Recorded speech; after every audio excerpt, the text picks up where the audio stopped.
அண்ணாமலை அவர்களை பத்தி தெரியாதவங்களுக்கு ஒரு விஷயம் சொல்லணும். அதாவது அவரு இப்போ கட்சியில தலைவரா இருந்து அதுக்கப்புறம் இந்த தலைவர் பதவியில இருந்து மாறின பிறகுதான் அது நல்லா தெரிஞ்சிடும். நீக்கம்லாம் இல்ல, மாறின பிறகு 2019 அவரோடு நான் ஒரு மணி நேரம் தனிமையில் பேசியிருக்கிறேன். அவர் கட்சி மாறி போயிடுவாரா, அவர் தனி கட்சி தொடங்கிடுவாரா? அதுக்கும் சொல்றேன். தனியா நம்ம கட்சி தொடங்கினா அவர் கர்நாடகத்துல இருந்த புகழுக்கு கர்நாடகத்திலேயே அவர் தனி கட்சி தொடங்கியிருப்பார். இன்ஃபேக்ட் கன்னட படங்களில் எல்லாம் அவரை ரெஃபரன்ஸா காட்டினாங்க.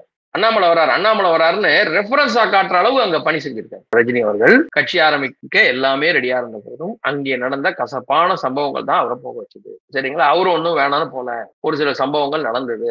இவர் என்னைக்குமே ரஜினி அவர்களோட மேடையில ஏறி நான் தான் அடுத்த முதல்வர் பேட்டி கொடுக்கல, நான் தான் ரஜினி சாரோட முதல்வர் வேட்பாளர் பேட்டி எந்த இடத்துலயுமே திரு அண்ணாமலை அவர்கள் சொன்னதே இல்லை. இவர் மேடையில் திரும்பி இங்க அண்ணாமலை அவர் குறி வைக்கப்படுற காரணம் அவர் இங்கே நல்ல வளர்ச்சியை கொண்டு வந்து விடுவார் அப்படிங்கிற அந்த ஒரு பயம்.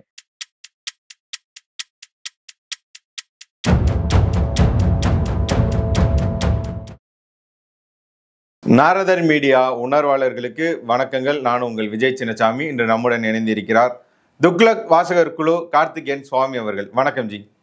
வணக்கம்.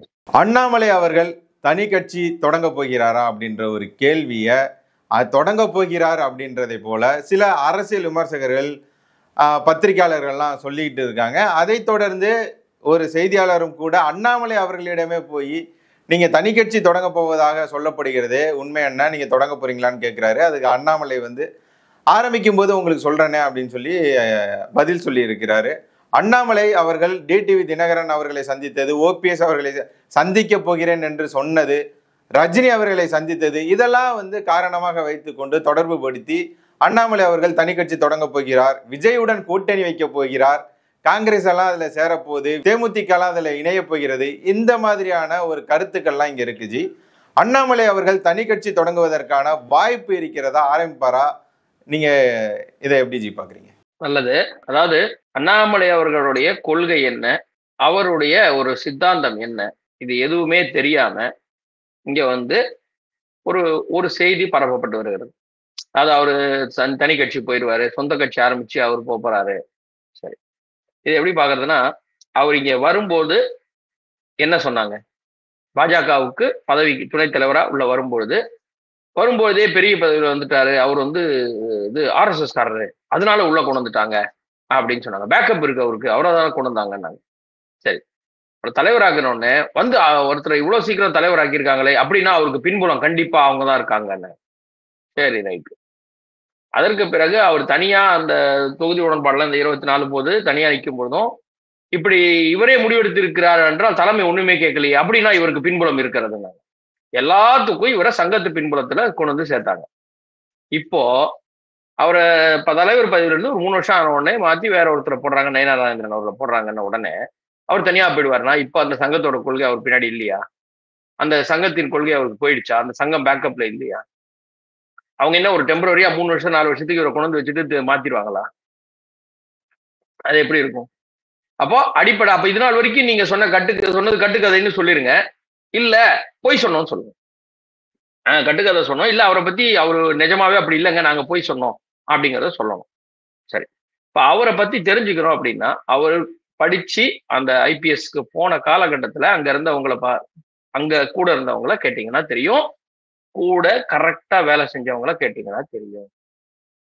ஏன்னா டிவியில இவரு பல பேர் அங்க பேசிட்டு இருக்காங்க, இன்க்ளூடிங் பிரகாஷ் ராஜ். அவர்லாம் அங்க அவர் லஞ்சம் வாங்கிட்டாரு, அவரு ஊழல் பண்ணாரு, அதனாலதான் அவரை விரட்டி விட்டாங்க. நாங்க ஆதாரம் கொடுங்கன்னா அது மக்களுக்கு தெரியும். மக்களுக்கு தெரியும், நான் ஏன் சொல்லணும்? மக்களுக்கே தெரியும்னா நீ எதுக்கு சொல்ற? மக்களுக்கு தெரியும்னா பேசாம நீ உட்காரு, நாங்களே பாத்துக்கிறோம், உனக்கு என்ன? அப்போ இந்த நரேட்டிவை செட் பண்ணிட்டே இருக்கிறாங்க. அவரை பத்தி இங்க தப்பான ஒரு இமேஜ் வரணும்னு செட் பண்ணிக்கிட்டே இருக்கிறாங்க. சரி, இப்போ ஒரு தலைவர் பதவி முடிந்த உடனே இங்க அடுத்து இவர் வராரு. இவர் நான் சாதாரண தொண்டன், என்னைக்குமே இங்க தொண்டன், அவர் தலைமை என்ன சொல்கிறதோ அதை செய்வேன், தலைவர் என்றால் தலைவன், தொண்டன் என்றால் தொண்டன், நான் வேலை செய்து கொண்டுதான் இருப்பேன்னு சொல்றாரு. அப்போ இங்க என்ன பிரச்சனை ஆகுதுன்னா, அண்ணாமலைக்கு ஒரு மாஸ் கிரியேட் ஆயிருக்கு. நம்ம அதை மறுக்கவே முடியாது. அண்ணாமலை அவர்களுக்கு இங்க ஒரு மாஸ் கிரியேட் ஆயிருக்கு. ஒரு பெரிய ஃபாலோவர்ஸ் இருக்காங்க. அது ஃபேன் ஃபாலோவர்ஸ், கட்சி ஃபாலோவர்ஸ், நீங்க எப்படி எடுத்தாலும் ஃபாலோவர்ஸ் நிறைய இருக்காங்க. இன்க்ளூடிங் இதுல அதாவது கட்சி பிடிக்காது, சித்தாந்தம் பிடிக்காது, ஆனா அண்ணாமலை எனக்கு பிடிக்கும், அண்ணாமலை கண்டிப்பா வந்து ஓட்டு கேட்டாருன்னா நான் போட்டுருவேன் அவருக்கு அப்படின்னு சொல்றவங்க கூட நிறைய இங்க கூடுதலா இருக்காரு, சேர்ந்து இருக்கிறாங்க நிறைய பேர். அது ஒரு விதத்துல 5% இருந்ததுல இருந்து 11% ஆக்கி கூட்டணி வந்தா 18% வரக்கூடிய அளவுக்கு திரு அண்ணாமலை அவர்கள் செயல்பாடுகள் அந்த எல்லா ஒரு கூட்டா வந்த போது வந்தது. நன்றாக அருமையாக கொண்டு போனார். இது வந்து பல பேருக்கு இங்க முடியல, தாங்க முடியல, ஜீரணிக்க முடியல. 2-3 ஜெலுசில் போட்டு பார்த்தாங்க, அப்ப கூட அவங்களால முடியல. ஜீரணிக்க முடியாம என்ன பண்ணிட்டாங்க, சரி இப்படி ஒரு பக்கம் உருட்டி பார்ப்போம் அவரை வேற மாதிரி அப்படின்னா என்னன்னா, இப்ப வந்து நீங்க திரு நயினார் நாகேந்திரன் அவர்கள் போய் இபிஎஸ் கிட்டயோ சாரி இவர்கிட்ட ஓபிஎஸ் கிட்டயோ இல்ல தினகரன் அவர்கள்ட்டயோ பேசினாக்க அது அபிஷியல் கட்சி தலைவர் என்கிற முறையில் ஒரு அபிஷியலான ஸ்பீச். ஆனா இப்ப திரு அண்ணாமலை அவர்கள் பேசுகிறார் என்றால் நட்பு. முன்னாடி 24 போது இவரு தலைவரா இருக்கும் போது இருந்த தேர்தல் அவங்க எல்லாம் கூட்டணியில இருந்தவங்க, சரிங்களா? இப்ப நம்ம என்ன சொல்றோம்னா, தலைவர்கள்லாம் வழியில பார்க்கும்போது கை கொடுத்து பேசிக்கிறதுங்கிறது ஒரு நட்பு. அது தமிழ்நாட்டுல ரொம்ப நாளா இல்லாம இருந்துச்சு, அதுக்கப்புறம் வந்துருச்சு அப்படின்னு வச்சுக்கலாம்னு வச்சுங்களேன். வைகோ அவர்கள் நடைபயணம் போன போது கூட செல்வி ஜெயலலிதா அவர்கள் கார்ல போனவங்க பார்த்து என்ன எப்படி இருக்கேன்னு கேட்டு போன காலம்லாம் இங்க இருக்கு. இவர் வந்து ஒரு ஃப்ரெண்ட்ஷிப்பா கேட்கிறாரு, என்னண்ணே இப்படி விட்டு போயிட்டீங்களே, எப்படியே இருக்காதீங்கண்ணே வாங்க அப்படின்னு சொல்றாருன்னு வச்சுங்களேன். அவரும் சரி வந்துடலாம், பரவாயில்ல, பிரச்சனை இல்லை சார், வந்துடலாம் சார் அப்படின்னு ஒரு பேச்சு பேசுறாங்கன்னு வச்சுங்களேன். அது கூட்டணி பலப்படுத்துவதற்கான வாய்ப்பு தானே. நீங்க வெளியில கட்சி ரீதியா அபிஷியலா பேச முடியாத விஷயங்கள் கூட அவரு சில வருத்தங்களை சொல்லலாம். இல்லங்க இப்படி சொல்லிட்டாங்க, ஆனா அதை விடுங்க, அவங்க அப்படி சொல்லலைங்க, அப்படி தப்பா நியூஸ் வந்துருச்சுங்க அப்படின்னு ஒரு தெளிவுபடுத்தலாம். இப்போ ஒரு காவல்துறையோட வேலை என்னங்க, ஒரு வழக்குன்னு வந்தா அந்த சந்தேகங்களை தீர்த்து எஃப்ஐஆர் போடுறதுக்கு முன்னாடி டவுட் எல்லாம் கிளியர் பண்ணி அதெல்லாம் கிளியர் பண்ணி ஒரு கேஸை ஃபைல் பண்றதுதான் காவல்துறையோட வேலை. இப்ப இவர் என்ன பண்றாரு, இவர் ஒரு ஃபார்மர் ஐபிஎஸ், இவர் என்ன பண்றாரு, இல்லங்க என்ன வருத்தம் சொல்லுங்க, அப்படிலாம் யாரும் சொல்ல மாட்டாங்க, வாங்க பேசிப்போம் அப்படின்னு ஃப்ரெண்ட்ஷிப்பா போறாங்க. இதுல என்ன பிரச்சனை? அவர் போய் அவரை மீட் பண்ணிட்டாரு, தனியா கட்சி ஆரம்பிச்சிருவாரா தனியா? அவரு என்ன சொன்னாரு, கட்சி ஆரம்பிக்கும் போது சொல்றேன், நான் ஒண்ணு உங்களுக்கு நாளைக்கு வாங்க, அடுத்த மாசம் வாங்க, ஜனவரி மாசம் ஆரம்பிக்கிறேன் வாங்கலாம் அவர் சொல்லல. அவரு ஒரு நகைச்சுவையா சொல்லிட்டு போறாரு, ஆரம்பிச்சா சொல்றேங்க வாங்க அப்படின்ட்டு தான் போயிருக்காரு. சரி, அண்ணாமலை அவர்களை பத்தி தெரியாதவங்களுக்கு ஒரு விஷயம் சொல்லணும். அதாவது அவரு இப்போ வந்து கட்சியில வந்து தலைவரா இருந்து அதுக்கப்புறம் இந்த தலைவர் பதவியில இருந்து மாறின பிறகுதான் அது நல்லா தெரிஞ்சிடும், நீக்கம்லாம் இல்ல, மாறின பிறகு. ஏன்னா திமுக எப்படின்னா அவங்க திமுக சார்பு ஊடகங்கள் எல்லாமே இங்க தமிழ்நாட்டுல வந்து அவங்க ஆளுங்க வந்தாக்க தற்காலிகமாக மாற்றப்பட்டாருமாங்க, மற்றவங்கன்னா நீக்கப்பட்டாருமாங்க. அது ஒரு நெரேட், இங்க ஒரு இது செய்தியோட ஃபார்மெட். அதுக்காக அவரு 2019லயே இளைஞர்களுக்காக நான் நிறைய செய்யணும், யூத்துக்கு செய்யணும், நானு அதுக்கு சம்பந்தமா நிறைய செய்யலாம்னு எப்படி இருக்கேன் அப்படின்னு 2019லயே சொன்னவர். சரிங்களா? 2019 அவரு கட்சியில வந்து சேர்ந்துட்டு தலைவரை பதவி ஏற்றுட்டாரா? இல்ல. இல்ல 2019 அப்ப அவர் வந்து இங்க பொறுப்பு வந்து தலைவராகி இவங்க சொல்றபடி அப்படியே இது கொண்டு வந்தெல்லாம் இங்க வரல. பல லட்சம் கோடி சேர்த்துட்டாரு. இந்த சம்பவங்களுக்கெல்லாம் முன்ன நான் சொல்றது. அப்போ இதெல்லாம் இந்த கட்சி எல்லாம் இல்லாமல், அரசியல் இல்லாமல் ஒரு மனிதர் ஐபிஎஸ் ரிசைன் பண்ணிட்டு இருக்காரு. அப்பவே அவருடைய விஷன் என்ன, ரொம்ப தெளிவா இருக்காரு. நான் யூத்துக்கு வந்து நிறைய செய்யணும்னு பாக்குறேன். ஆர்கானிக் ஃபார்மிங், இன்னொன்னு முக்கியமா அவர் சொன்னது ஆர்கானிக் ஃபார்மிங் செய்யணும், அதை நான் முன்னெடுப்பேன் அப்படின்லாம் அப்பவே சொன்னவர். ஏதோ இப்ப இவங்க வந்து பதவியில ஒன்னே போயிட்டாரு, இந்த ஊழல் பண்ண பணத்தை வச்சு கொண்டு போய் நிலம் வாங்கி விவசாயம் பண்றதா சொல்றாரு. அதெல்லாம் கிடையாது. அவர் ரொம்ப தெளிவான பார்வையில இருந்து அப்போல இருந்தே இருந்தார். சொல்றேன், கர்நாடகால அவர் வந்து வேலை பார்த்தாரு. ஒரு ஸ்டேஜுக்கு மேல அவருக்கு அந்த இது வந்து இப்ப பார்க்கும்போது இப்படி எல்லாம் நடக்கிறதே, நம்ம இப்படி இருக்கோமே, ஒரு சில சம்பவங்களை அவரை பாதித்து அவர் என்ன பண்ணாரு, நம்ம வந்து இதுல இருந்து போய் அவுட் ஆஃப் திஸ் நம்ம சமூகத்துக்கு ஏதாவது செய்யணும் அப்படின்னு தான் வராரு. சரியா? சரி, இது வந்து இதெல்லாம் உனக்கு எப்படி தெரியும்? நீங்க அவரு தலைவரானப்புறம் தானே எல்லாருக்கும் அவரை தெரியும். துணைத் தலைவர் ஆனப்புறம் முன்னாடி அந்த சமயம் தானே எல்லாருக்கும் தெரியும். இங்க வந்து நாங்கெல்லாம் கட்சி ஆபீஸ்ல பார்க்காதத நீ பாத்துட்டியா? நாங்க வந்து டெய்லி அவரை போய் காலையில பார்த்து வணக்கம் சொல்லி அவருக்கு கை கொடுப்போம், காப்பி வாங்கி கொடுப்போம். எனக்கு தெரியும், நான் ஓப்பனா சொல்றேன், பல பேர் இருக்காங்க. நாங்கள் சொல்லித்தான் அவருக்கு இந்த ஐடியா வந்தது. நான் காலையில போகும்போது என்கிட்ட கேட்டாரு, அப்பதான் நான் சொன்னேன். அவர் பார்த்துருக்கவே மாட்டாரு. அவர் என்கிட்ட காலையில போகும்போது பார்த்தாரு, வழியில பார்த்துட்டு என்கிட்ட கேட்டாரு, நான் சொன்னேன் அப்படிம்பாங்க. இது நிறைய பேர் இருக்கிறாங்க இந்த சமூக ஊடகங்கள்ல. அவரை பார்க்காமையே, அவரை பேசாமையே இந்த மாதிரி கதை கட்டி விடுறது நிறைய இருக்கிறாங்க. சரியா? சரி, இப்ப நான் சொல்ற விஷயத்துக்கு வரேன். அவர் எந்த மாதிரி சிந்தனையாளர்? அவர் வந்து ரஜினிகாந்தை போய் சந்திக்கிறார் அப்படிலாம் சொல்லும்போது அதுக்குதான் சொன்னேன் 2019 அவருடைய சிந்தனை.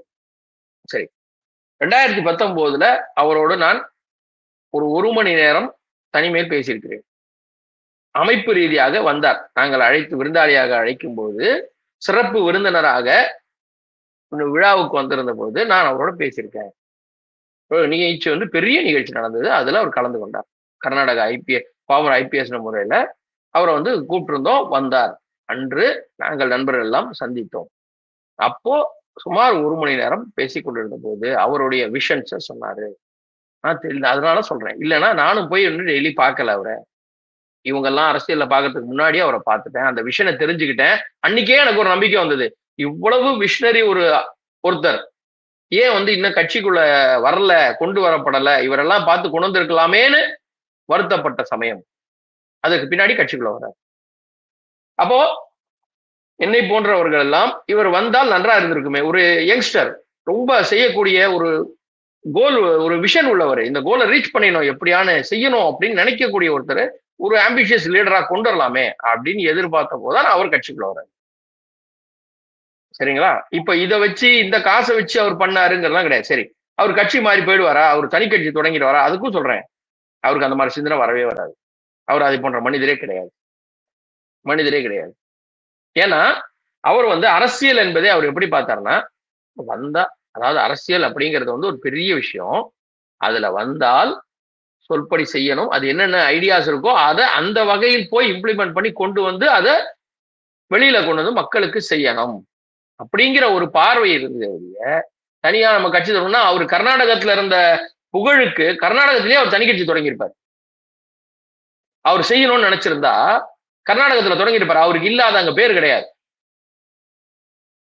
இன்ஃபேக்ட் கன்னட படங்களில் எல்லாம் அவரை ரெஃபரன்ஸா காட்டினாங்க. அண்ணாமலை வராருன்னு ரெஃபரன்ஸா காட்டுற அளவு அங்க பணி செஞ்சிருக்காரு. அப்படி செய்யணும்னா அங்கேயே செஞ்சிருக்கலாமே அவரு. சரி, இப்போ அவரு இங்க எல்லாரு கூடயும் எதுக்கு பேசுறாரு? அப்புறம் இவரு கூட பேசுறாரு, அவரு கூட பேசுறாரு. ஏன் அவர் எல்லாரு கூடயும் நட்பா பேசுறவர் தான். நீங்க யோசிக்கணும், தமிழர்கள் என்றாலே, தமிழ்நாட்டவர் என்றாலே ஒரு ரொம்ப கொடூரமா பார்க்கக்கூடிய அங்க இருக்கக்கூடிய சில அமைப்புகளில் ஒரு சில தலைவர்கள், சரியா, கர்நாடகத்துல அவங்க எல்லாமே இவர்கிட்ட நட்பு பாராட்டி தான் இருந்தாங்க. அவரெல்லாம் இவர்கிட்ட வந்து கோவப்பட்டு பேசினதே நான் எந்த செய்தியும் நான் பார்த்தது இல்லை. தண்ணி கொடுக்க கூடாதுன்னு சண்டை போடுவாங்க. அண்ணாமலை திட்டி ஒரு வார்த்தை கூட அவங்க பேச மாட்டாங்க. அப்போ தமிழர்கள் நீங்க வரக்கூடாதுன்னு சொல்லும் போது கூட அண்ணாமலை அவர் இங்க வேலை செய்யறாரு அப்படிலாம் ஒரு வார்த்தை சொல்ல. ஏன்னா அவ்வளவு அப்பழுக்கு இல்லாம சுத்தமா வேலையை மட்டும் செஞ்சவர் திரு அண்ணாமலை. வேலை மட்டும், நான் என்னுடைய டியூட்டியில கரெக்டா இருப்பேன்பா அப்படின்னு இருந்தவர். இந்த கட்சிங்கிற விதத்துல இருந்து அங்கேயே ஆரம்பிச்சு அவர் புகழ் பெற்று அங்கேயே வாங்கியிருக்கலாம். சரி, அதையும் வேணாம், விட்டுருங்க. அவர் அரசியல்ல வந்து பெரிய ஆள் ஆகணும்னு நினைச்சாரு, இவங்க ஒத்துக்கல, அவர் தான் அரசியலுக்கு போறாரு. கர்நாடகால இன்னைக்கு அவருக்கு ஓகே அப்படின்னு சொன்னாலும் கர்நாடகா அந்த இதுல இருந்து எம்பி ஆக்கி அவரை கொண்டு போய் மந்திரி ஆக்க முடியுங்க. அவர் அதையே வேணான்ட்டு இருக்கிறவரு. அந்த மாதிரி எங்கேயாவது ஒரு செய்தி பாத்தீங்களா? அவர் போய் என்ன எம்பி ஆக்குன்னு அவர் ஒரு வார்த்தை ஓகேன்னு சொல்லியிருந்தா கர்நாடகால இருந்து கொண்டு வந்திருப்பாங்கல்ல. இப்ப சிதம்பரம் அவர்கள் வேற ஊர்ல இருந்து எம்பி ஆகுறாரு, ஒரு ராஜ்யசபா எம்பி சொல்றோம். அந்த மாதிரி கொண்டு வந்திருக்கலாம் இல்லையா இவரையும் ராஜ்யசபால? அந்த மாதிரி கூட முயற்சி பண்ணலையே. இந்த மனிதருக்கு அது அவசியம் இல்லை, அதெல்லாம் வேண்டாம் அப்படின்னு டிசைன் பண்ணிட்டு வந்தாரு. விவசாயம் மட்டும்தான் திரும்பி இங்க அப்புறம் இங்க கட்சிக்கு வர சொன்னாங்க, வந்தாங்க. சரி, இதற்கு முன்னாடி இன்னொரு விஷயமும் இப்ப ரஜினிகாந்த் அவர்களை பார்க்கிறாரு. அவர் ரஜினிகாந்த் அவர் கட்சியில முதல்வர் வேட்பாளராக அறிவிக்கப்பட இருந்தார். அதற்கு பிறகு வந்து அவர் இங்க வந்துட்டாரு. அதனால இப்ப ரஜினிகாந்த் பார்த்தாரு. சார், நான் என்ன சொல்றேன்னா, நான் வாரம் கோயில் போவேன் சார். சனிக்கிழமை கோயில் போயிட்டு இருக்கேன் சார். பல வருஷமா போயிட்டு இருக்கேன். ஒரு நாள் போகும்போது ஒரு பிரஸ்காரர் என்ன பார்த்துட்டாரு. அப்போ உடனே கார்த்திகேயன் கோயில் வந்தாருன்னு எழுதிட்டாரு. அவ்வளவுதான் சார். அது மாதிரி அவர் எப்பவுமே ரஜினி சாரை பார்த்துட்டு இருக்காரு, பேசிக்கிட்டு இருக்காரு. அவர் ஏன்னா ஏற்கனவே நட்புல இருந்தவங்க. இப்போ வந்து அதை பெருசாக்கி அவர் போய் ரஜினியை சந்தித்தார். சரி, அவர் என்ன ஒரு பெரிய தலைமறை இயக்கத்தோட தலைவரா? அவரை சந்திச்சது பெரிய ஒரு தவறான ஒரு விஷயம் மாதிரி இவங்க போடுறதுக்கு. அவர் ஒரு சூப்பர் ஸ்டார். ஏற்கனவே ஆன்மீக ரீதியாக இவரோட ஒரு இதுல இருந்தவங்க. அவர் கட்சியில அவர் என்ன சொன்னாரு, கட்சி தொடங்கலாம் என்ற எண்ணம் இருக்கும்போது நான் முதல்வர் ஆக மாட்டேன், ஒரு படித்த நல்ல ஒரு அட்மினிஸ்ட்ரேட்டிவ் கெப்பாசிட்டி உள்ள ஒருத்தர் கொண்டு வருவேன்னு சொன்னார். அது இவரை கைகாட்டப்பட்டார் என்று எல்லாருமே சொன்னது. சரி, இவர் அது தொடங்கல, கட்சி தொடங்கல. இவர் இங்க வந்துட்டாரு. அப்ப அதுக்கப்புறம் அவரை பார்க்கவே கூடாது, மூஞ்சி திருப்பிட்டு போயிடுவாங்களா? இப்ப இங்க என்ன ஒரு செட்டப் வருது? அவர் வந்துட்டாரு, அதனால அதுக்கப்புறம் அவரை பார்க்கவே கூடாதா? அப்ப இதுதான் இங்க இருக்கிற பிரச்சனை. இங்க வந்து செய்தி ஊடகங்கள் எப்படின்னா, ஒருத்தரை வந்து ஒரு நாள் ஒண்ணு, ஒரு நாள் ஒண்ணுன்னு போர்ட்ரேட் பண்ணி பண்ணணும். அதிலும் குறிப்பாக அண்ணாமலை அவர்கள் பாஜகவோட வளர்ச்சியை நல்லா கொண்டு வந்து காட்டுனதுனால, அவரை எப்படியாவது டிஃபேம் பண்ணணும். டிஃபேம் பண்ணியே ஆகணும் அவரை. அது அவங்களுக்கான ஒரு மெயின் அஜெண்டாவா வச்சிருக்காங்க. நீங்க பாருங்க, மற்ற எல்லா தலைவர்களை பத்தி பேசவே மாட்டாங்க. எந்த தலைவரை பத்தி பேச மாட்டாங்க. இவரை மட்டும் தான் குறி வைப்பாங்க. ஏன்? அது ஏன் இவரை குறி வச்சு மறுபடியும் அடிக்கிறது? அப்போ இவர் ஏதாவது செய்திட போறார், நல்லது செய்திட வர்றார். இங்க ஒருவேளை அவரை திருப்பி வந்துருவாரோ, இங்க ஏதாவது பொறுப்புல கொடுத்துருவாங்களோ, அவர் மேல மறுபடியும் செஞ்சு கொண்டே இருக்கணும். இதுல இன்னொரு விஷயமும் நான் சொல்றேன். இது என்னுடைய தனிப்பட்ட கருத்து. போன தேர்தல், சட்டமன்ற தேர்தல் முடிந்த பிறகு தமிழகத்துல கட்சியில வந்து ஒரு தலைவர் மேல வந்து இந்த தேர்தல் செலவுக்கான பணம் அப்படின்னு சொல்லி ஒரு சின்ன பிரச்சனை வந்தது. அதுக்கப்புறம் விசாரணை பண்ணோம். அதெல்லாம் அப்படியே பண்றோம்னு சொன்னாங்க. விசாரணை நாங்களே பாத்துக்கிறோம், என்னன்னு கேட்டுக்கிறோம் அப்படின்னு சொன்னாங்க. அதெல்லாம் அது ஒரு பக்கம் போச்சு. இப்ப அண்ணாமலை மேல தொடர்ச்சியா அந்த குற்றச்சாட்டு. ஏன் மற்ற எந்த தலைவரை பத்தியும் பேச மாட்டேன்றீங்க? ஏன்னா இங்க வந்து பாஜகவை வளர்த்து விட்டுற போறாங்களேன்னு ஒண்ணு நமக்கு நல்லா தெரியும். திமுக மேடைகளில் எவ்வளவோ பேர் போய் எவ்வளவோ முறை ஸ்டாலின் அவர்களை முதல்வராக தகுதி உள்ளவர்னு சொல்லியிருக்கிறாங்க. ஸ்டாலின் அவர்களை பாராட்டி இருக்கிறாங்க. அப்போ இவங்களை என்னைக்காவது ஒரு நாள் எப்போ ஒரு தடவை பாராட்டிட்டாங்க, நம்ம சொல்லக்கூடாது. நம்மளை திட்டிட்டு இருக்கிறோம்னா எப்படியானு காலி பண்ணுவோம். அது என்னது ஒரு கலாச்சாரம் இங்கே அந்த ஊடக செய்கிறதுன்னு எனக்கு புரியல. ஏன்னா நல்லா புரிஞ்சுக்கணும், தமிழிசை அவர்கள் காலத்திலும் பொன்ராதா அவர்கள் காலத்திலும் இங்கே வளர்ச்சி என்பது நிதானமாக வந்து கொண்டே இருந்தது. ஜீரோலாம் இல்ல, நம்ம ஜீரோலாம் இல்ல. ஜனா கிருஷ்ணமூர்த்தி அவர்கள் காலத்திலிருந்து மெதுவாக வந்து இன்ஃபேக்ட் சொல்லணும்னா 2001 4 எம்எல்ஏ சார் கட்சிக்கு 4 எம்எல்ஏ. அதை பத்தி யாராவது நீ பேசியிருக்காங்களா? அன்னைக்கே கட்சி வளர்ச்சி இருந்த 4 எம்எல்ஏ. நம்ம இன்னைக்கு 2021 4 எம்எல்ஏ, அன்னைக்கே 4 எம்எல்ஏ. எச் ராஜா அவர்கள் இருந்த அவர்களுடைய கூட்டணி, எச் ராஜா இங்க வேட்பாளர் காரைக்குடியில, அந்த கூட்டணியில் அங்கே பேசிக் கொண்டிருந்தவர் தான் ஆராசா. திமுக கூட்டணி என்டிஏ அன்னைக்கு வாஜ்பாய் அவர்கள் காலம்.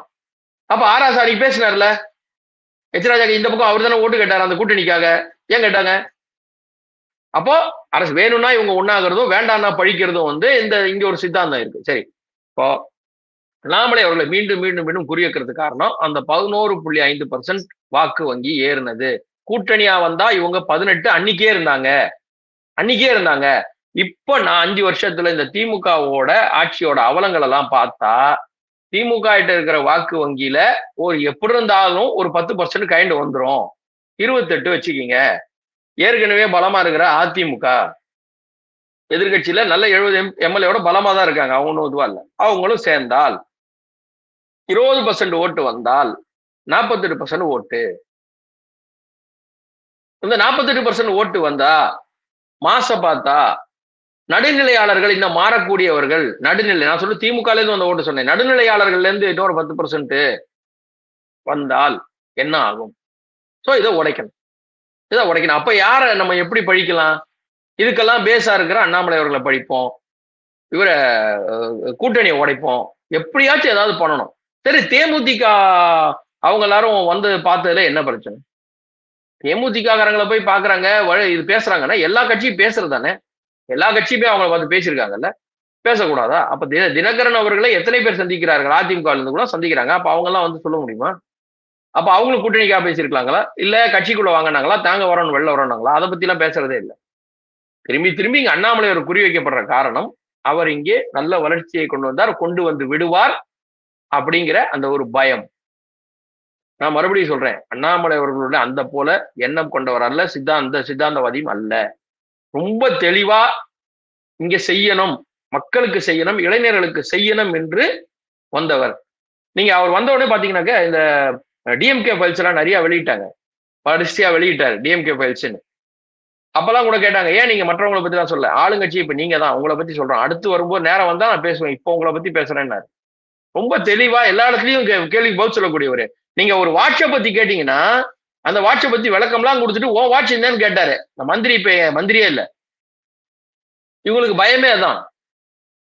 அவர்கிட்ட பேசியும் ஜெயிக்க முடியல. வேணா ஓட்டு வகையில ஜெயிக்கலாம், வாக்கு அரசியல்ல ஜெயிக்கலாம். சரி, அது இவங்க எப்படி ஜெயிப்பாங்கன்னு ஊருக்கே தெரியும். வாக்கு அரசியல்ல ஜெயிச்சிடலாம். இவர்கிட்ட பேசி ஜெயிக்க முடியல, உண்மையை மறைக்க முடியல, கேஸ் போடுறாங்க, மாட்டிக்கிறோம். நம்ம போய் பல இங்க குற்றம் நிரூபிக்கப்பட்டுச்சுன்னா என்ன ஆகுன்ற லெவல்ல உச்சத்துல மாட்டிக்கிட்டு பயத்துல இருக்கும்போது இதுக்கெல்லாம் காரணமா இருக்கிறவர் எப்படியானு கழட்டி விட்டுருந்தாங்க அப்படிங்கிறது அவங்களுடைய எண்ணம். நான் திருப்பி சொல்றேன், இந்த Facebookல இப்ப இதுக்கு தீனி போடுறது யாருன்னு கேட்டீங்கன்னாக்க, இந்த விஷயங்களுக்கெல்லாம் எப்படி இவங்களுக்கு இன்னும் கொஞ்சம் பூஸ்ட் கிடைக்குது. நம்ம உடைச்சலாம்ப்பா, பரவாயில்லப்பா, உடைச்சலாம், எப்படி நம்பிக்கை வருதுன்னா, நான் முதல்ல சொன்ன மாதிரிதான். இந்த 21க்கு அப்புறம் அந்த அவர் தலைவரானதுக்கு அப்புறம் அவரை தெரிந்து கொண்டவர்கள், அறிந்து கொண்டவர்கள், இல்ல அவரை பார்க்காதவர்கள், இந்த Facebookல போடுற தப்பு தப்பான அந்த ஒரு கமெண்ட்ஸ், அதெல்லாம் தான் இந்த மக்கள் மத்தியில வேற மாதிரி அந்த செய்திகள் பரவுது. சரிங்களா? இப்போ நான் ஒரு உதாரணத்துக்கு சொல்றேன். திரு அண்ணாமலை அவர்களை இங்கிருந்து எடுத்து விட்டார்கள், அது தவறு, அவரை போல ஒரு தலைவரை நீங்கள் எல்லாம் எடுக்கலாமா, அவரை யார் தெரியுமா அப்படின்னு ஒரு செய்தி ஒருத்தர் போட்டுட்டு அடுத்த கொஞ்ச இதுல அவருடைய இன்னொரு பதிவு பாத்தீங்கன்னா, பாஜக தமிழ்நாட்டுக்கு எதுவுமே செய்யாது, அதனால் அது திமுகவுக்கு மறைமுகமாக ஒத்துழைப்பு கொடுக்கும், அதிமுக வந்தால் தமிழ்நாட்டுக்கு ஏதாவது செய்ய கேட்கும், அதனால் பாஜக அவர்களை தயங்குகிறது. இப்ப யோசிச்சு பாருங்க, இப்படி போடுறவங்க அண்ணாமலை அவர்களின் ஃபாலோவர்ஸா இருப்பாங்களா? முடியாது. உண்மையா அவரை ஃபாலோ பண்றவங்க, அவர் ஒரு கொள்கையில வந்திருக்காரு, இந்த கட்சியில இருந்திருக்காரு, நீங்க ஃபாலோ பண்ணுவீங்கன்னா இப்படி போடுவீங்களா? மாட்டீங்க. அவ இப்படி ஒரு பதிவையும் போட்டுட்டு இதே தூண்டி விடுற மாதிரி இந்த பக்கம் ஒரு பதிவையும் போடுறதுங்கிறது இங்க நடக்குது. இது இந்த இது சொல்லுவாங்க இல்லையா, டெவலப்பர்ஸ், அந்த மாதிரி ஆட்களை வச்சுக்கிட்டு பதிவை போட வச்சு பல ஐடிக்கல்ல இந்த குழப்பங்களை விளைவிக்கிறது. அதுதான் நடந்துகிட்டு இருக்கு. எனக்கு தெரிஞ்சு பல பேர் அதை பண்ணிக்கிட்டு இருக்காங்க. எனக்கு தெரியும், நிறைய பேர் தெரியும், ஐடியாஸ் எல்லாம் தெரியும், பல பேர் பண்ணிக்கிட்டு இருக்காங்க. சோ அண்ணாமலை அவர்கள் குறிவைக்கப்படுவது இங்க அதற்குத்தான். அவருடைய கொள்கை தெரியாதுங்க எல்லாருக்கும், அவருடைய சித்தாந்தமே தெரியாதுங்க. ஒரு கூட்டத்துல அவரை பொதுக்கூட்ட மேடைக்கு போகும்போது அவர் அண்ணா வணக்கம் சொல்லிட்டு போனார்னா, அவர் என் தம்பி தெரியுமா அப்படி நீங்க சொல்லிட்டு தெரியறதுதான் அதிகம். அவர் இன்னைக்கு சொல்றேன், அவர் ஒரு வார்த்தை கூட யாரையும் என்றைக்கும் பெயர் சொல்லி கூட அதிகமாக அழைத்து நான் பார்த்ததில்லை. அண்ணா அண்ணா கூப்பிடுவார். யாரையுமே அதிர்ந்தும் பேச மாட்டார், சொல்லவும் மாட்டார். ரொம்ப பொறுமையான மனிதர், ரொம்ப பொறுமை. அதுக்கு நான் எதுவும் சொல்றேன், நான் அவரை பார்க்க போகும்போது ஒரு 10 பேருக்கு சந்திக்கிறதுக்கான அப்பாயின்மெண்ட் கொடுத்துட்டாங்க, இந்த நேரத்துக்கு வரோம்னு சொல்லிட்டோம், நாங்க போறோம் பார்க்கறதுக்கு. எங்களுடைய நிர்வாக குழுவை சார்ந்தவர்கள் வருவதற்கு தாமதம், இந்த டிராபிக் ஜாம்ல கொஞ்சம் லேட் ஆயிடுச்சு. நான் மட்டும்தான் இருந்தேன் சார், நான் மட்டும்தான் அவரை போறேன். கூப்பிடுறாங்க, வராரு மேல இருந்து, அந்த இதுல ஹோட்டல்ல சொல்றாங்க, இன்ஃபார்ம் பண்றாங்க ஒரு கெஸ்ட்னு, நான் வராங்க. நான் அப்ப சொன்னேன், சார் மற்றவங்க எல்லாம் வந்துருவாங்க, கொஞ்சம் டிராபிக் ஜாம். பரவாயில்லைங்க, இருக்கட்டும், பரவாயில்ல, என்ன இருக்கு, அப்படிதான் இருக்கும் அப்படின்னு. நீங்க யோசிச்சு பாருங்க, ஒரு பெரிய விழாவுக்கான ஒரு கெஸ்ட், ஒரு ஐபிஎஸ் ஆபீசர், நானு இப்பதான் அந்த இதை விட்டு இப்பதான் வந்திருக்கேன், ஐபிஎஸ் நான் படிச்சவன் அதெல்லாம் வச்சுட்டு, சார் நான் என்னை பொறுத்தவரை நான் சொன்னேன், நான் சாதாரண ஒரு டெக்னீஷியன் தான் சார், நான் சாதாரண டெக்னீஷியன், நான் போய் நான் வந்திருக்கேன். அவருக்கு சொல்ல வேண்டிய அவசியம் என்ன? இப்ப என்ன பார்த்துட்டு 2 நிமிஷம் உட்காருங்க அப்படின்ட்டு போயிட்டு நீங்க வந்தப்புறம் போன் பண்ணுங்க திருப்பி வரேன்னு சொல்றதுக்கு முடியாதா அவரால? சரிங்க, உங்க ஆளுங்க வரல, வந்தப்புறம் சொல்லுங்க நான் திருப்பி வரேன் அப்படின்ட்டு போய் ரூம்ல உட்கார முடியாதுங்களா? செய்யலங்க. அந்த மனுஷன் உட்கார்ந்து இருந்தாரு, பேசிக்கிட்டு இருக்கோம், நான் போன் பண்றேன், டிராபிக்ல கொஞ்சம் கொஞ்சமா மூவ் ஆகுது, வந்துடுறோம்னு சொல்றாங்க. பரவாயில்லங்க, வரட்டுங்க, அப்படிதான் இருக்கும் டிராபிக்னா, அது அப்படிதான் ஆகும், பரவாயில்ல அப்படின்னு உட்கார்ந்துட்டு இருக்காரு. நானு கேக்குறேன், சார் காஃபி ஆர்டர் பண்ணிட்டுங்களா, குடிக்கலாங்களா காஃபி, என்ன சாப்பிடுங்க சார்? அவங்க எல்லாம் வரட்டும் குடிக்கிறேன்னு உட்காந்துருக்காரு சார். அதாவது அவர் தங்கி இருக்கிற ஹோட்டல் தான், அங்க தனியா ஒரு கேன்டீன் இருக்கும், போய் வரவங்க நம்ம எல்லாம் சாப்பிடலாம். அந்த மாதிரி நான் சொல்றேன், இல்ல அவங்க வரத்துக்கு கொஞ்சம் லேட் ஆனா கூட ஆகலாம், நீங்க அதுக்கு வாங்கல ஒரு காஃபி சாப்பிடுங்க. இல்லங்க, அத்தனை பேர் வராங்க, நம்ம தனியா அப்படி போக கூடாது, வரட்டும் பரவாயில்ல அப்படின்னு சொல்றாரு. இந்த குவாலிட்டி நீங்க அங்க பாக்கணும். அதாவது வரவங்க யாருன்னு அவருக்கு தெரியாது, இன்ஜினியரா டாக்டரா எதுவுமே தெரியாது அவருக்கு, வரவங்க யாருன்னு பேர் கூட தெரியாது, சரியா? நான் வந்து ஒரு பெரிய பதவியில கட்சி உருவாக்கி 4 தடவை எம்எல்ஏவா இருந்து 2 எம்பியா இருந்து 2 தடவை எம்பியா இருந்த ஆளெல்லாம் கிடையாது. சாதாரண டெக்னீஷியன். எனக்கு அவருக்கு மரியாதை கொடுக்கணும் அவசியம் என்னங்க? அப்ப அந்த மனிதரோட குவாலிட்டியை பாருங்க. அவர் என்ன, அதாவது அவருடைய தரம் என்ன, அதை பார்க்கணும். அதை பார்க்காம அவர் வந்து போயிடுவாரு, அவரு இங்க தனியா போயிடுவாரு. சரி, தனியா போய் யார்கிட்ட சேருவாரு? விஜய்கிட்ட சேருவாரா? விஜய் கூட கட்சியில சேருவாரு, காங்கிரஸ் கூட கூட்டணி எப்படிங்க வைப்பாரு? அவர் திட்டிக்கிறதே காங்கிரஸ் தான். அவர் காங்கிரஸ் கூட கூட்டணி போயிடுவாரு, விஜய் கூட சேர்ந்து ஆட்சி அமைப்பார். அப்ப வந்து விஜய் ஆட்சி அமைப்பாருங்கிறத இந்த ஊடகங்கள் ஆமம் போடுதா? திமுக வராது அப்படின்னு சொல்லுதுங்களா இந்த ஊடகங்கள்? ஆமா, அப்படி சொல்லுங்க, அதையும் சொல்லுங்க ஊடகங்களை. திமுக வராதுங்க, நாங்க நம்புறோம், வேற கட்சி தான் வரும், அதுல நாங்க இவரை நம்புறோம். ஏன்னா அண்ணாமலை அவர்கள் வந்தால், கூட்டணி வந்தால் விஜய் அவர்கள் வருவாரு நம்புறோம். அப்ப அண்ணாமலை அவரோட பவர் என்னங்கிறது எங்களுக்கு தெரியும், சொல்லுங்க. அண்ணாமலை தான் பவர், அவர் வந்தாருன்னா இவர் வந்துருவாரு அப்படின்னு சொல்லுங்க. இப்போ ஜெயிக்காத ஒரு கட்சிங்க, அவர் ஜெயிக்க மாட்டாருங்க, ஆனா நான் அவரோட கூட்டணி போறேங்கன்னு யாராவது போவாங்களா? எந்த அரசியல் போவாங்களா? அப்ப இவருக்கு எல்லாரும் கூப்பிடுவாங்க, எல்லாரும் கூட இவர் கூட்டு சேர்ந்து ஒரு கட்சி ஆரம்பிப்பார், கூட்டணி வைப்பாரு அப்படின்னா, அப்ப பதவிக்கு வருவாருன்னா இவருக்கு மாசு இருக்குன்னு தானே அர்த்தம்.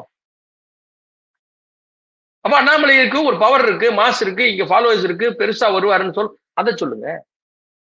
அதையும் சொல்றீங்க, இதையும் சொல்றீங்க. அவரெல்லாம் கட்சியை வளர்க்கலன்றீங்க, அப்புறம் ஒண்ணும் இல்ல, ஓட்டே இல்லைன்றீங்க, நோட்டோவுக்கு கீழன்றீங்க, அப்புறம் அவரு போய் கூட்டணி சேர்ந்தா அது முதல்வர் ஆக்கிடுவாருன்றீங்க. அப்ப என்னதான் பண்ணணும் அந்த ஊடகத்துக்கு? ஊடகத்துக்கு என்ன பண்ணணும்? ஒருத்தரை டிஃபேம் பண்றதுக்காக நாளைக்கு ஒரு ஸ்டேட்மெண்ட் கூட, அதாவது இவங்க என்ன பெரிய விஷயம்னா, இங்க மறதி என்பது தேசிய வியாதின்னு சொல்லுவாங்க. அந்த மாதிரி இவங்க என்ன நினைச்சிட்டாங்கன்னா, நம்ம நேத்து போட்ட போஸ்ட் யார் பார்க்க போறா, இன்னைக்கு வேற ஒண்ணு போட்டுக்கலாம், ஆனா இன்னைக்கு ஒரு செய்தி வெளியிடுவோம், இந்த போற போக்குல செய்தி வெளியிட்டு போறது. அதாவது கிளம்புறப்போ என்னங்க ஒண்ணுமே செய்தி தரல, அப்படியா, எதுவுமே நீ கொடுக்கலையா, சரி அண்ணாமலை வேற கட்சி தலைவர் செஞ்சார், எழுதிக்கோ பரவாயில்ல, இன்னைக்கு ஓடிடும், பேப்பர் வித்துரும், காசு வந்துடும், அந்த மாதிரி போடுறாங்க. அதுதான் இங்க பிரச்சனை. அண்ணாமலை அவர்களுக்கு முன்னாலும் கட்சி இருந்தது, இப்பவும் நயினார் நாகேந்திரன் தலைவராக இருக்கிறார், கட்சி பேசிக் கொண்டுதான் இருக்கிறார்கள், நடந்து கொண்டுதான் இருக்கிறது. ஆனால் இவர்களுக்கு என்னன்னா, அண்ணாமலையை டிஃபேம் பண்ண இந்த பார்ட்டி டிஃபேம் ஆகும், எதுவும் இங்க பண்ண முடியாது. அண்ணாமலையை ஒருவேளை அவங்க இங்க மேல ஏதாவது பொறுப்பு கொடுத்து கொண்டு வந்துட்டாங்கன்னா, நமக்கு மேல உட்காந்துட்டாருன்னா நம்ம என்ன பண்றதுங்கிற இங்க ஒரு கோஷ்டி அரசியல் தான் இங்க நடக்குது. சரி, அவர் மேல நிலம் வாங்க, இந்த ஊழல் பண்ணி நிலம் வாங்கிட்டாருன்றாங்கல்ல, ஊழல்னா இப்போ நான் அரசு அதிகாரியா இருந்தா வருமானத்துக்கு அதிகமான சொத்து சேர்த்த ஊழல், நான் ஒரு கட்சி தலைவராக இருந்தா கட்சி பணத்திலிருந்து நான் சொத்து வாங்கினேன்னு ஒரு ஊழல். இவர் இப்ப என்னவா இருக்காரு? அவர் இந்த கட்சி பணத்துல இருந்து எடுத்து வாங்கினாருன்னா அது கட்சி அப்படி ஊழல்னு இவங்க சொன்னால் அது கட்சியோட பர்சனல் மேட்டர். கட்சி கேஸ் போட்டாதான் அது வரும். சரி, இப்ப கட்சியில வந்து நாங்கெல்லாம் தலைவரா இருக்கிறதுக்கு இருந்தோம், ஓப்பனது கட்சி, நாங்க வந்து கட்சியோட தலைவர் பதவி அந்த ரேஸ்ல நானும் இருந்தேன், என்னை விட்டு இவர்கள் வந்து அவர் வந்து விட்டார், இவர் வந்து விட்டார்லாம் காழ்ப்புணர்ச்சியில எல்லாம் போடுறாங்க, பதிவுகள்லாம் வருதுன்னா இந்த பதிவுகளோட உண்மைத்தன்மையை நம்ம பார்க்கணும். தயவுசெய்து மக்கள் புரிஞ்சுக்கணும். இந்த பதிவோட உண்மைத்தன்மையை பாருங்க. சரி, போட்டவரை போட்டுட்டாரா இவர் தான், அப்போ பின்புலத்தை பாருங்க, இவருக்கு முன்னாடி என்ன பேசியிருக்காருன்னு பாருங்க, அதுக்கப்புறம் சிந்திச்சு பாருங்க. சும்மா ஒருத்தர் எனக்கு 10 வருஷமா அவர் தெரியும் அப்படியா, நானே சொல்றேன், ஒரு 10 வருஷமா எனக்கு ஒருத்தர் தெரியும், இது யார் கருத்துமா சொல்ல, அதுக்காக சொல்ல, நானே சொல்றேன், ஏன் கருத்தாவே சொல்றேன். எனக்கு அவர் தெரியும் 10 வருஷமா, அவர் ஒரு வழக்குல சிறைக்கு போனாரு, அவருக்காக எல்லாரும் காசு போட்டாங்க, நானே காசு கொடுத்து அதுல உதவி இருக்கிறேன் அப்படின்னு ஒருத்தரை வச்சுங்களேன், அவர் வெளில வந்தோடனே என் மேலேயே குற்றம் சொல்றாரு வச்சுங்களேன், அப்போ என்னுடைய நிலை எனக்கு எப்படி இருக்கும்? என்னுடைய மைண்ட் அது மாதிரிதான் இங்க நடந்துட்டு இருக்கு. இந்த கிரிக்கெட்ல எல்லாம் பண்ணுவாங்க இல்லைங்களா, அவங்கள வந்து மைண்ட் இதுவா அப்செட் பண்றதுக்கெல்லாம், அந்த மாதிரி இவங்க இந்த வேலையை பண்ணிட்டு இருக்காங்க. அதற்கு பல பேர் உதவி இருக்காங்க, சுத்தி நின்று உதவுறாங்கிறது தான் நிஜம். அண்ணாமலை அவர்களை போல இங்க வந்து சித்தாந்த ரீதியாக ஒரு சிந்தனை செய்யக்கூடிய ஒரு மனிதரை டிஃபேம் பண்றதுங்கிறது தான் இவங்களுடைய லட்சியம், வேற ஒண்ணுமே கிடையாது. அவர் வந்து திரு ரஜினிகாந்த் அவர்களை பார்க்கும்போதும் ஒரு விஷயம் சொல்லி விரும்புறாரு. ரஜினிகாந்த் அவர்களோட கட்சியில முதல்வர் வேட்பாளராக கை காட்டப்பட்டார், அவர் கட்சியை நடத்த விரும்பாமல் அவர் வந்து அரசியல் வரேன்னு சொல்லி ஏமாத்திட்டார், பொய் சொல்லி விட்டு போய்விட்டார், இவர் இங்கே வந்து விட்டார். திரு ரஜினி அவர்கள் சூப்பர் ஸ்டார் தலைவர் அவர்கள் ரஜினி அவர்கள் கட்சி ஆரம்பிக்க எல்லாமே ரெடியா இருந்த போதும் அங்கே நடந்த கசப்பான சம்பவங்கள் தான் அவரை போக வச்சது. சரிங்களா, அவரும் ஒன்றும் வேணான்னு போல. இவரை வந்து ஐயோ நீங்க ஒன்றும் கட்சியெல்லாம் வேணாங்க நீங்க போயிருங்க அப்படின்னு அப்படிலாம் வரல. ஒரு சில சம்பவங்கள் நடந்தது. அது ஒரு சின்ன உதாரணத்தோட சொன்னா புரியும்னு நினைக்கிறேன். அதிக நேரம் எடுத்துக்க சின்னதா சொல்றேன். கட்சியோட ஒரு சில மாவட்ட செயலாளர்கள் எல்லாம் வந்து இவர் கட்சி ஆரம்பிக்கல அப்படின்ன உடனே மறுநாள் போய் இவர் கட்சி ஆரம்பிக்கலன்னு அறிவிக்கிறாரு. மறுநாள் உடனே போய் திராவிட கட்சிகளை சேர்ந்தாங்க. திமுகலையும் சேர்ந்தாங்க நிறைய பேர். எப்படி சேர்ந்தாங்க? நீ முத நாள் வரைக்கும் தலைவரோட கட்சியில கொள்கையில இருக்கணும், நான் தலைவரோட ரசிகர் நீங்க இருந்தவங்க கட்சி ஆரம்பிக்கல என்ன சொன்னார்? ரசிகர் மன்றம் கலைக்கிறேன்லாம் சொல்ல. சரி தலைவரே வழக்கம் போல ரசிகரா இருக்கன்னு இருக்க வேண்டியதானே. நீ எதுக்கு உடனடியா போய் திமுக சேர்ந்த? இதுல முக்கியமா சொல்ல வேண்டியது, இந்த கட்சியில வந்து பொறுப்பாளர்களா நியமிக்கப்பட இருந்தவர்கள் பலர் போனாங்க. அதுதான் அங்க மேட்டர். அப்போ இந்த சூழ்ச்சியினை தெரிஞ்சுக்கிட்டு தான் ரஜினி அவர்கள் கட்சி வரல, நான் அரசியல் ஆரம்பிக்கலப்பா வேணாம்னு சொல்லி விலகினார். நம்பிக்கை துரோகங்கள் சூழ்ச்சிகள்லாம் அவருக்கு தெரிஞ்சு போச்சு, அவர் விலகிட்டார். அப்போ அவங்க அங்க பேசிக்கிட்டு இருந்தாங்க எல்லாருமே. இவர் என்னைக்குமே ரஜினி அவர்களோட வந்து மேடையில் ஏறி நான் தான் அடுத்த முதல்வர் பேட்டி கொடுக்கல, நான் தான் ரஜினி சாரோட முதல்வர் வேட்பாளர் பேட்டி எந்த இடத்துலயுமே திரு அண்ணாமலை அவர்கள் சொன்னதே இல்லை. இவர் மேடையில் ஒரு பேட்டி காட்டுங்க, அவர் மேடையில் ஏறி ரஜினி அவர்களோட கை கொடுத்து நான் தான் அடுத்த முதல்வர் வேட்பாளர் நான் தான் அப்படின்னு என்னைக்கான்னு பேசினாரா? சார் இவருக்கு கட்சி பதவி எல்லாம் இவர் ஆசைப்படல சார். வந்தாரு, பொறுப்பு கொடுத்தாங்க, எடுத்து நடத்தினாங்க, செஞ்சாங்க. சரி 21 தேர்தலும் போது இவர் வந்து இருக்காரு. அப்போ திரு முருகன் அவர்கள் தலைவர், இவர் துணைத் தலைவராக இருக்காரு. அப்ப யார் சார் முதல்வர் வேட்பாளர் தமிழ்நாட்டுல? அந்த கூட்டணி சார்பாக யார் முதல்வர் வேட்பாளர்? எடப்பாடி அவர்கள் கூட்டணி சார்பாக 24ல எம்பி தேர்தல். யார் அங்க தலைமை? பிரதமர் திரு மோடிஜி அவர்கள் தான் என்பதற்காக தான் அங்க தேர்தல், எலெக்ஷன், பாராளுமன்ற தேர்தல், பிரதமரை தேர்ந்தெடுப்பதற்காக. இவர் தன்னை தேர்ந்தெடுக்கிறதுக்கான இங்க முதல்வர் வேட்பாளரா தன்னை தேர்ந்தெடுக்கிறதுக்கான தேர்தல் இங்க நின்னாரா? சரி அட்லீஸ்ட் கார்பரேஷன் எலெக்ஷன் நடந்தது, உள்ளாட்சி தேர்தல், அதுலயாவது ஏதாவது ஒரு ஊர்ல அவருடைய அந்த மாவட்டத்திலான நம்ம மேயர் ஆயிடலாமேன்னு ஆசைப்பட்டு நின்னாரா? எதனா பண்ணாரா? பண்ணல. எத்தனை உள்ளாட்சி இடங்கள்ல பாஜக பிடிச்சது? அது கிட்ட ஒரு கணக்கு சொன்னாங்க. ஊராட்சிகளோ கணக்குல வந்து ஒரு 300க்கும் மேற்பட்ட இடங்கள் பாஜக பிடிச்சாங்க உள்ளாட்சிகள்ல. அப்போ இவரு எங்கேயுமே தன்னை முன்னிலைப்படுத்திக்கிட்டு நான் தான் அடுத்த முதல்வர் வேட்பாளர் சொன்னதே கிடையாதுங்க. அப்ப இவரை எதுக்கு திரும்பி கொண்டு வராங்கன்னா, கட்சி வளர்ந்துடக்கூடாது. இவர் வந்து கட்சியை வளர்த்துடுவாரு, சித்தாந்தத்தை வளர்த்து விடுவார், இங்கே ஒற்றுமையை வளர்த்து விடுவார். இவர் என் மக்கள்னு யாத்திரை பண்ணார் இல்லைங்களா? எத்தனை பேர் அதுல கலந்துட்டு பார்த்தாங்க அவரை? அவ்வளவு பேர் மக்கள் சந்தித்தார்கள் அவரை. அதுக்கப்புறம் தானே நீங்க இங்க வேல் தூக்குனீங்க, ஆளுங்கட்சி வேல் தூக்கிச்சு கையில. அவர் போனதுக்கு அப்புறம் தானே இங்க ஆளுங்கட்சி வந்து வேலை கையில பிடிச்சிட்டு இருந்தாங்க. வேலையே எடுக்க மாட்டேன்னு அவங்க என்னங்கல்ல. அப்போ உங்களையும் வேல் எடுக்க வைத்தவர். அதுதான் இங்க பிரச்சனை. இவங்களுக்கு வளர்ந்துடக்கூடாது, கட்சி வளரக்கூடாது, இது எப்படியானு உடைக்கணும். அது இவர் இருந்தால் எப்படி செய்வார்? ஐயோ செஞ்சிருவாரே, அதை கவுத்துருவார். இதுதான் இவங்க வேலை. அதுக்கு ஒரு சிலர் உடந்தையாக இருக்கிறார்கள். அதற்கு என்னன்னே தெரியாம பலியான பல பேர் முகநூல், சமூக ஊடகங்கள் முகநூல்ல வந்து நிறைய போட்டுக்கிட்டு மறுபடியும் ஐயோ இவரை பண்ணிட்டாங்களே. நான் சொன்ன மாதிரி இந்த பக்கம் ஒரு பதிவு, அந்த பக்கம் ஒரு பதிவு, எல்லாத்தையும் போடுறது, எல்லாமே பண்றாங்க. ஸோ அதனால இந்த குழப்பங்களை உண்டு பண்ணிட்டு இருக்காங்க. அதையெல்லாம் உடைச்சி மீண்டும் திரு அண்ணாமலை அவர்கள் என்ன மாதிரியான ஒரு இங்க பணிகளை செய்ய போகிறார் என்பது காலம் போல் சொல்லும். ஏன்னா எந்த கட்சியிலுமே சரி பதவிங்கிறது வந்து அடுத்து வரக்கூடியவர்கள் தான். நீங்க இந்த காங்கிரஸ் கூட்டணி எல்லாம் பாத்தீங்கன்னாக்கா என்சிபியா இருக்கட்டும், பஞ்சாபா இருக்கட்டும், இவங்க காங்கிரஸ் தலைமையா இருக்கட்டும், திமுகவா இருக்கட்டும், அதெல்லாம் குடும்ப சொத்து குடும்ப கம்பெனிகள் விட்டுருங்க. மற்ற கட்சிகள் இப்போ பாட்டாளி மக்கள் கட்சியில கூட அன்புமணி அவர்களுக்கும் ராமதாஸ் அவர்களுக்கும் நடக்கிறது, அவங்களுக்குள்ள அது நடக்குது. வைகோ அவர்களுடைய பையன் வந்துட்டாரு, திராவிட கட்சி அந்த கலாச்சாரத்துக்கு வந்துட்டாங்க. மற்ற இடத்துல எந்த இடத்துல பாத்தீங்கன்னா ஒரே இடம் பாஜகல.